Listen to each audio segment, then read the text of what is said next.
रात होते ही मुझे फिर से वही आवाज सुनाई दी। मैंने इधर उधर देखा तो मेरे दोनों तरफ दादा दादी आराम से सोए हुए थे। आज तो मुझे देखना ही पड़ेगा कि ये आवाज किसकी है, कौन है जो मुझे जंगल घुमाना चाहती है। मैं खाट से उठा और दबे पांव बाहर निकल गया। कुछ कदम चलने के बाद भी आसपास कोई नहीं दिखा। कौन है? आप सामने क्यों नहीं आती? सिर्फ मेरा नाम पुकारती रहती है। मेरी आवाज सुनकर पहरा देने वाला एक आदमी मेरी तरफ आया। कौन है वहां? रुको। उसकी आवाज सुनकर मैं जल्दी से एक पेड़ के पीछे छिप गया। वो आदमी अपने हाथ में पकड़ी हल्दी की गांठ को ऊपर उठाए इस तरह से आगे बढ़ रहा था जैसे कि वो उसका सुरक्षा कवच हो। ये गांव के लोग इतना अजीब बर्ताव क्यों कर रहे हैं और दादाजी मुझसे क्या छिपा रहे हैं, कुछ समझ नहीं आ रहा। उस आदमी के जाने के बाद मैं जंगल की तरफ रवाना हो गया। रास्ता सुनसान था और काफी डरावना, लेकिन इस समय मेरे मन में जो सवाल उठ रहे थे उसको जानने के लिए मुझे हिम्मत रखना बहुत जरूरी था। अब जंगल मेरे ठीक सामने था। मैंने कदमों को रोका और उस जंगल को देखने लगा जिसमें काले अंधेरे में चमकते जुगनुओं की रोशनी काफी दिलचस्प लग रही थी। अगर आप मुझे जंगल दिखाना चाहती हैं तो सामने आना पड़ेगा, वरना मैं जा रहा हूँ। अरे नहीं नहीं रोहन, मैं आ रही हूँ, रुको। मैंने देखा एक औरत काला लबादा पहने हुए मुझे हाथ के इशारे से उसके पास बुला रही है। इस औरत के हाथ में भी एक लालटेन था और उसका चेहरा पूरी तरह से ढका हुआ था।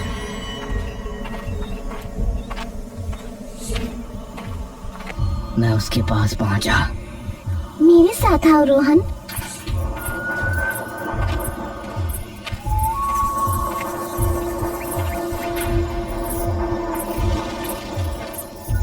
वो आगे बढ़ने लगी और मैं भी उसके पीछे हो लिया। आपने अपना चेहरा क्यों छिपाया हुआ है? अगर आप शक्ल दिखा देती तो। इस पर वो कुछ नहीं बोली। मैं उसके साथ साथ आगे बढ़ रहा था और अब मुझे जंगल का एक अलग ही नजारा दिखाई दिया। वो जंगल का बहुत ही खूबसूरत हिस्सा था। वहाँ चारों तरफ घने पेड़ थे। जमीन पर छोटे छोटे पौधे उगे हुए थे जिन पर खूबसूरत फूल लगे थे और यहाँ की जमीन बहुत साफ सुथरी थी। सामने ही एक झरना भी बह रहा था। अरे वाह, इतना प्यारा जंगल! मुझे तो यकीन ही नहीं होता। पता नहीं क्यों दादाजी मुझे यहाँ आने नहीं देते थे। ये कहकर मैं झरने की तरफ दौड़ा, लेकिन तभी मुझे एक झटका सा लगा और दूर जा गिरा।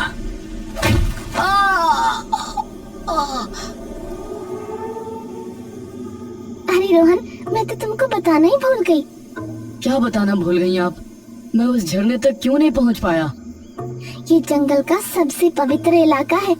इसमें जाने के लिए हमें पवित्र होने के लिए एक विधि करनी पड़ती है, और अगर कोई उस विधि को किए बिना यहाँ आने की कोशिश करता है तो उसको ऐसे ही झटके लगते हैं। यही यहाँ का रहस्य है। तुम अकेले यहाँ आते और तुम्हारे साथ ये होता तो तुमको यही लगता कि यहाँ जरूर कोई भूत है, इसीलिए तुम्हारे दादाजी तुमको यहाँ नहीं आने देते। लेकिन अब मैं तुमको वो विधि करवाऊंगी और उसके बाद तुम जिस पेड़ पर चढ़ना चाहो चढ़ सकते हो, फल खा सकते हो, झरने में नहा भी सकते हो। ठीक है, मैं उस विधि को करने के लिए तैयार हूँ। आओ मेरे साथ। अब वो मुझे एक जगह ले गई। यह जगह बहुत अंधेरा था। बीच में कुंड जल रहा था। आसपास जादू टोने का सामान पड़ा हुआ था और काला खरगोश भी वहाँ बैठा था। इधर बैठ जाओ रोहन, अब मैं वो विधि शुरू करती हूँ। उसके कहने पर मैं नीचे बैठ गया। उसने कोई मंत्र पढ़ा, फिर उसने मेरे कंधों पर हाथ रखा और मंत्र पढ़ने लगी। ओम भीम क्लीम काली मुंडाए विच्छे। मैं चुपचाप वहाँ बैठा था। तभी अचानक से वो चीखते हुए मुझसे दूर हो गई। क्या हुआ आपको? ये कहकर वो वहां से भाग गई और मैं हैरान रह गया। हल्दी की गांठ? उसने ऐसा क्यों बोला? मुझे अब कुछ समझ में नहीं आया।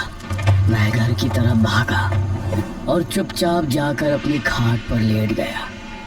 लेकिन मेरे मन में अभी भी सवाल उठ रहा था कि उसने हल्दी की गांठ का नाम क्यों लिया।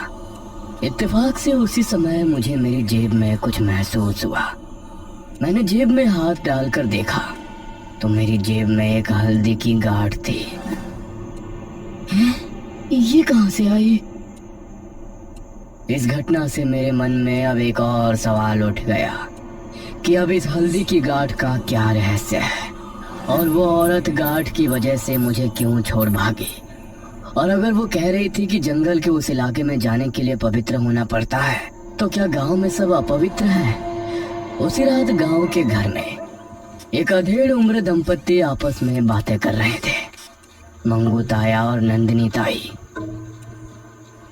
मेरा चश्मा आखिर कहाँ गया? तुमने उसे अभी तक नहीं ढूंढा? जी, मैंने तो आपका चश्मा धोकर आपकी खाट के पास ही रखा था। आपने ही उसे खो दिया है। तुम जवानी में भी लापरवाह थी और अब भी लापरवाह ही हो। उसी समय गांव की गलियों से कोई गुजर रहा था। उसने अपने आप को चादर से पूरी तरह से ढका हुआ था। वो चुपके से मंगू ताया के घर के दरवाजे पर गया और उसने उस पर टंगा मटका उतार कर एक तरफ फेंक दिया। मंगू ताया ने अभी आंखें बंद ही की थी, तभी तूफानी हवा चलने लगी और उनकी चार पाई अपने आप हवा में ऊपर उठ गई। जब उन्हें ज्यादा ठंड लगने लगी तो उन्होंने आँख खोली और अपने आप को हवा में पाकर उनका दिल दहल उठा। अरे अरे बचाओ मुझे कोई! वो जोरों से चिल्लाए, लेकिन उनकी आवाज किसी तक नहीं पहुंची। खाट अपने आप गोल गोल घूमने लगी। अरे कोई बचाओ मुझे! मैं यहाँ कैसे आ गया? खाट गोल गोल घूमने लगी और अब उनको बुरी तरह से चक्कर आ गए। वो बेहोश हुए और फिर से खाट पर ही ढेर हो गए। उनके बेहोश होते ही खाट अपने आप जमीन पर आ गई।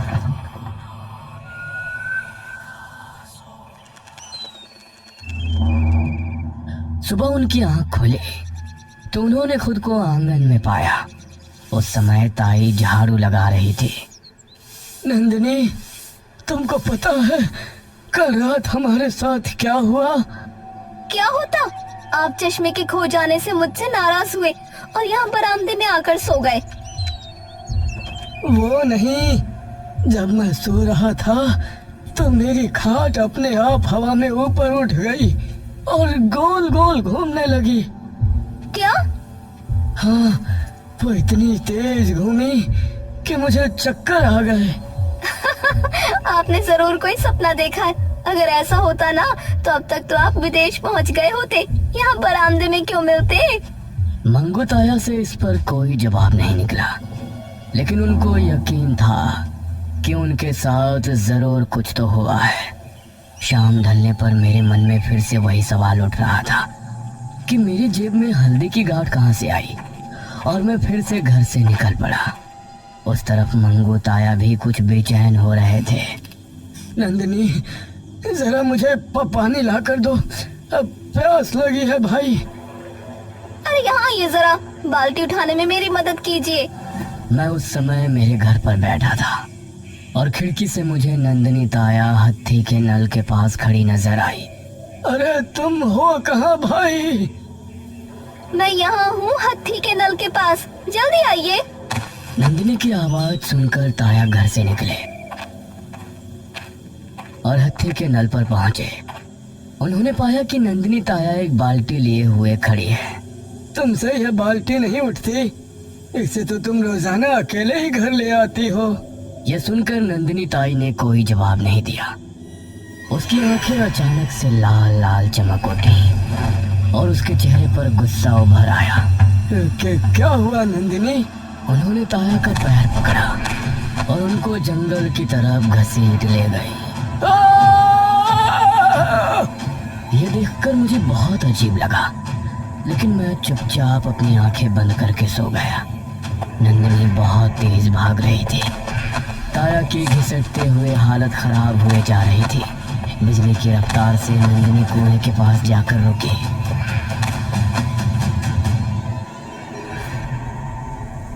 नंदिनी, तुम मुझे यहाँ कहाँ ले आई? कुएं को सामने देखकर मंगू ताया का दिमाग घूम गया। उन्होंने नंदिनी की तरफ देखा तो देखते ही देखते वो भयानक शैतान में तब्दील हो गई। उसने ताया को पकड़ा और उन्हें कुएं के अंदर ले गया।